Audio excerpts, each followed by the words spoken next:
అందరికీ నమస్కారం. Welcome to my channel scheme shown Telugu. ఈరోజు మనం ఈ వీడియోలో వికలాంగుల పెన్షన్కి సంబంధించి మనకి రీసెంట్గానే కొత్త సదరం సర్టిఫికేట్స్ అనేవి ఇవ్వడం జరిగింది. అవి చాలామంది డౌన్లోడ్ చేసుకున్నారు. కొంచెం సిచ్యువేషన్ ఆందోళనకరంగా ఉంది. సో ఇప్పుడు ఆ డిజేబుల్ సర్టిఫికేట్స్ ప్రకారము గవర్నమెంట్ చెప్పిన ప్రకారము ఎవరికి పెన్షన్ ఉంటుంది, ఎవరి పెన్షను పోయింది, ఎవరి పెన్షను తక్కువకి కన్వర్ట్ చేయడం జరిగింది అనేది మనము ఈరోజు ఈ వీడియోలో డిస్కస్ చేద్దాము. ముందుగా మన ఛానల్ని ఎవరైనా కొత్తగా చూస్తున్నట్లయితే సబ్స్క్రైబ్ చేసుకోండి. అలాగే మన వీడియో నచ్చినట్లయితే లైక్ చేయండి. అలాగే నలుగురికి ఉపయోగపడుతుందంటే షేర్ చేయండి. ముందుగా మనము హెల్త్ పెన్షన్కి సంబంధించిన డీటెయిల్స్ అయితే చూద్దాము. ఇక్కడ మనందరికీ తెలుసు, టీడీపీ గవర్నమెంట్ వచ్చినప్పటి నుంచి ఎవరైతే బెడ్ రిడన్ పేషెంట్స్ ఉన్నారో, పక్షవాతం వచ్చి బెడ్ రిడన్ పేషెంట్స్ ఉన్నారో వాళ్ళకి పెన్షన్ అనేది 15,000 రూపాయలు చేయడం జరిగింది. అలాగే ఈ రీవెరిఫికేషన్లో కూడా 15,000 రూపాయల పెన్షన్ ఎవరైతే తీసుకుంటున్నారో వాళ్ళకి ఇంటి దగ్గరికి వెళ్ళి డాక్టర్లు వెరిఫికేషన్ ముందుగా చేయడం జరిగింది. సో వాళ్ళందరికీ ఇప్పుడు ఏమవుతుందంటే, యాక్చువల్గా మనకి పెరాలసిస్ అండ్ ఇంకొకటి మస్కులర్ డిస్ట్రోఫీ అనే వాళ్ళకి 15,000 రూపాయల పెన్షన్ అయితే ఇవ్వడం జరుగుతుంది. వీరికి 85% అబోవ్ ఉన్న వాళ్ళకి మాత్రమే 15,000 రూపాయల పెన్షన్ ఇవ్వడం జరుగుతుంది. సో ఇప్పుడు ఎవరైతే డాక్టర్స్ ఇంటి దగ్గరికి వచ్చి వీళ్ళకి వెరిఫై చేశారో వాళ్ళు వేసిన పర్సెంటేజ్ ప్రకారము ఈ రెండు కేసెస్లో 85% కన్నా ఎక్కువ ఉన్న వాళ్ళకి 15,000 రూపాయల పెన్షన్ అనేది కంటిన్యూగా రావడం జరుగుతుంది. అలాగే ఎవరికైతే 85% కంటే తక్కువ వేశారో, అంటే 85 నుంచి 40 నుంచి 85 మధ్యలో 40 to 85% మధ్యలో వేశారో వాళ్ళకి ఈ 15,000 రూపాయల పెన్షన్ కాస్త 6,000 రూపాయల పెన్షన్గా మార్పు చేయడం జరిగింది. 6,000 రూపాయల పెన్షన్గా అయితే మార్పు చేసి వీళ్ళకి సెప్టెంబర్ నెల నుంచి 15,000 రూపాయల బదులు 6,000 రూపాయల వికలాంగుల పెన్షన్ అయితే వీళ్ళకి ఇవ్వడం జరుగుతూ ఉంది. సో ఇందులోనే ఇంకో కేసు ఉన్నారు. సో ఇందాక మనం డిస్కస్ చేసినట్టు 40 to 85% మధ్యలో ఉన్నట్లయితే వాళ్ళకి 6,000 రూపాయల పెన్షన్ అనేది ఇవ్వడం జరిగింది. సో ఇంకా అసలు 40 కన్నా బిలో ఉంటే ఏంటి పరిస్థితి అంటే వాళ్ళకి పెన్షన్ అయితే రద్దు అవుతుంది. సో వాళ్ళకి ఎటువంటి పెన్షన్ రాదు. ఒకవేళ అటువంటి వారు ఎవరైనా 60 సంవత్సరాలు వయసు దాటి ఉండి, అలాగే వాళ్ళ ఇంట్లో ఏ ఇతర వృద్ధాప్య పెన్షన్ కానీ, ఒంటరి మహిళ పెన్షన్ కానీ, వితంతు పెన్షన్ కానీ రాని ఎడల అలాంటి వాళ్ళ అర్హతను పరిశీలించి గవర్నమెంట్ వాళ్ళకి వృద్ధాప్య పెన్షన్గా అయితే మార్చడం జరిగింది. సో ఇలాంటి వాళ్ళు ఎవరైతే ఉన్నారో 40% కన్నా తక్కువ వచ్చి 15,000 రూపాయల పెన్షన్కి ఇనెలిజిబుల్ అయ్యారో వాళ్ళు ఎవరైనా వాళ్ళ ఇంట్లో వేరే ఏ ఇతర పెన్షన్ రానట్లయితే వాళ్ళ పెన్షన్ని ఓఏపీ పెన్షన్గా మారుస్తూ 4,000 రూపాయల పెన్షన్ అనేది శాంక్షన్ చేయడం జరిగింది. 15,000 రూపాయల పెన్షన్ ప్లేస్లో 4,000 రూపాయల పెన్షన్ అనేది రేపు సెప్టెంబర్ 1 నుంచి అయితే ఇవ్వడం జరుగుతూ ఉంది. సో మనం ఇక్కడ మొత్తం 15,000 రూపాయల పెన్షన్లో 3 కేసెస్ ఉన్నాయండి. ఫస్ట్ది 85% అబోవ్ ఉన్న వాళ్ళకి యథావిధిగా ఈ 15,000 రూపాయల పెన్షన్ అయితే కంటిన్యూ అవుతుంది.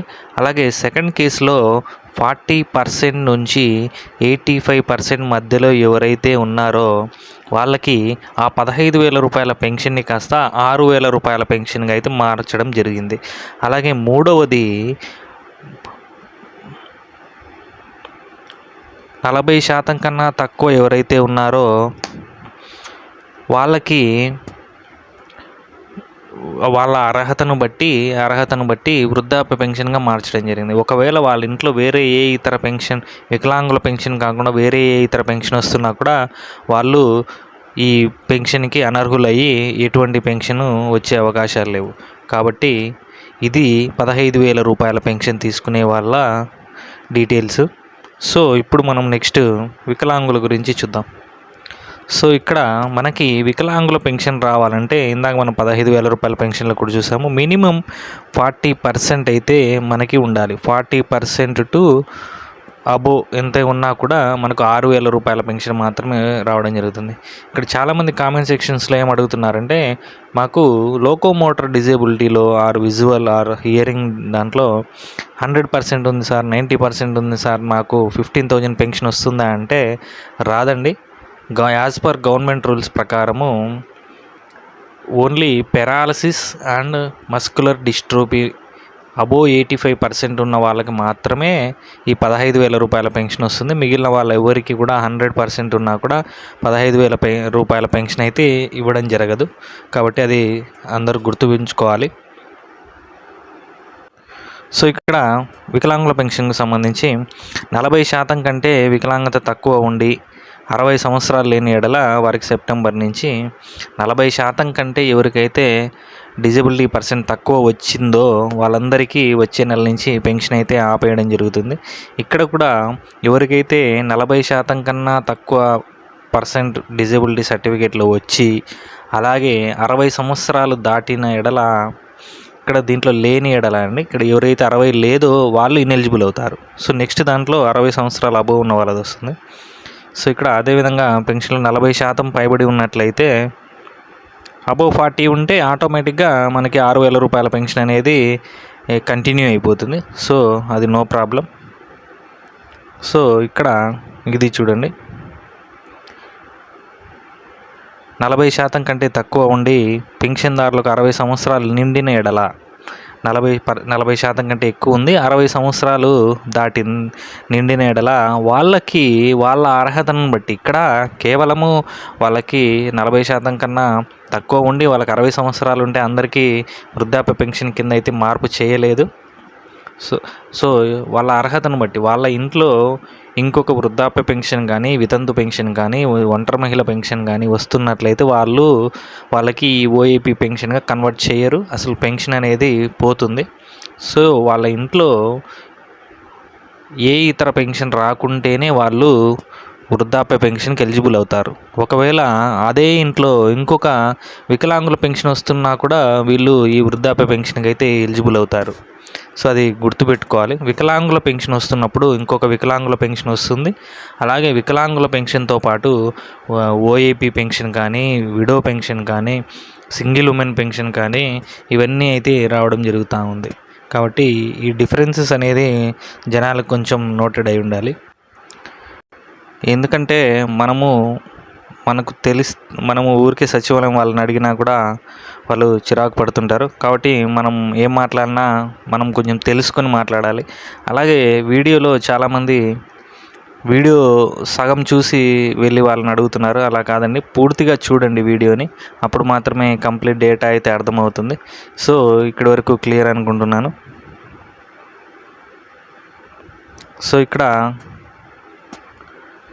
ఈ 40% కన్నా తక్కువ ఉండి 60 సంవత్సరాలు లేనట్లయితే వాళ్ళకి సెప్టెంబర్ నెల నుంచి పెన్షన్ అనేది నిలుపుదల చేస్తారు. సో ఇప్పుడు మనము ఈ 6,000 పెన్షన్ పొందుతున్న వాళ్ళది కేటగిరీ చూద్దాం. ఎవరికైతే 40% అబోవ్ డిజేబిలిటీ అయితే వేశారో వాళ్ళకి సెప్టెంబర్ నెల నుంచి ఇదే 6,000 రూపాయల పెన్షన్ అయితే కంటిన్యూ అవుతుంది. ఇది మొదటి పాయింట్, ఇది ఫస్ట్ పాయింట్.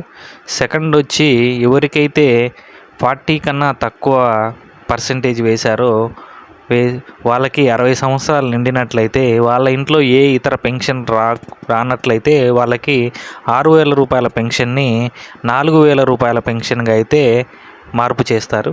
అలాగే మూడవది, ఎవరికైతే బిలో 40% వచ్చిందో అలాగే 60 సంవత్సరాలు నిండలేదో వాళ్ళకి పెన్షన్ అనేది నిలుపుదల చేస్తారు.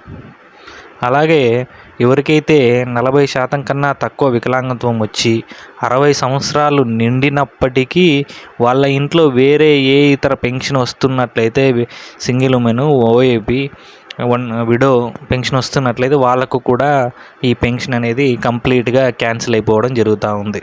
సో ఈ తేడా అయితే జనాలు గుర్తుపెట్టుకోవాలి. అలాగే నెక్స్ట్ చూసినట్లయితే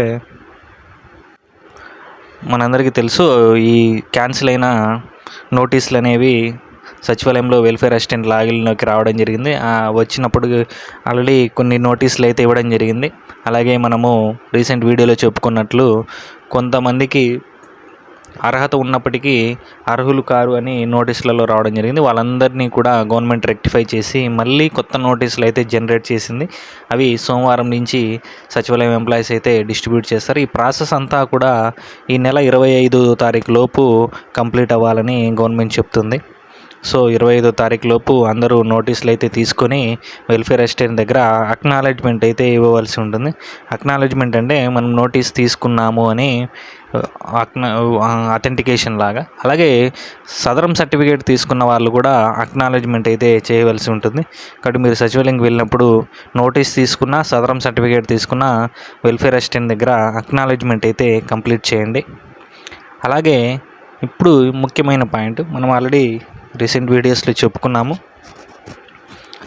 ఎవరైతే వేసిన పర్సంటేజ్కి సాటిస్ఫైగా లేరో, అంటే ఇనెలిజిబుల్ అయి ఉండొచ్చు, ఎలిజిబుల్ అయి ఉండొచ్చు, వేసిన పర్సంటేజ్కి సాటిస్ఫాక్షన్గా లేరో వాళ్ళందరూ కూడా అప్పీల్ అయితే చేసుకోవచ్చు. ఈ అవకాశము గవర్నమెంట్ కల్పించింది. సో ఈ అప్పీలు ఎలా చేయాలి అంటే, మొదటగా మనము లాస్ట్ వీడియోలో చెప్పినట్టు మాన్యువల్ సదరం అప్లికేషన్ అయితే తీసుకొని గవర్నమెంట్ డాక్టర్, రిమ్స్ కానీ, జిల్లా హాస్పిటల్ కానీ, ఏరియా హాస్పిటల్ కానీ వెళ్ళి అక్కడ డాక్టర్ గారి దగ్గర మాన్యువల్ సదరం సర్టిఫికేట్ అయితే తీసుకోవాల్సి ఉంటుంది. మాన్యువల్ సదరం సర్టిఫికేట్ తీసుకొని దానికి రిలేటెడ్ హెల్త్ డాక్యుమెంట్స్ అనేవి అటాచ్ చేసి, అలాగే మన యొక్క సదరం సర్టిఫికేట్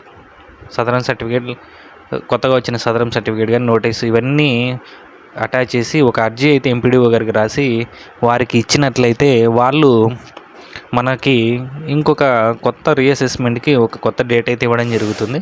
ఆ డేట్ను మనం వెళ్ళి మళ్ళీ ఒకసారి చెక్ చేయించుకున్నప్పుడు డాక్టర్ గారు మళ్ళీ చెక్ చేసి మనకు కొత్త సదరం సర్టిఫికేట్ అయితే ఇవ్వడం జరుగుతూ ఉంది.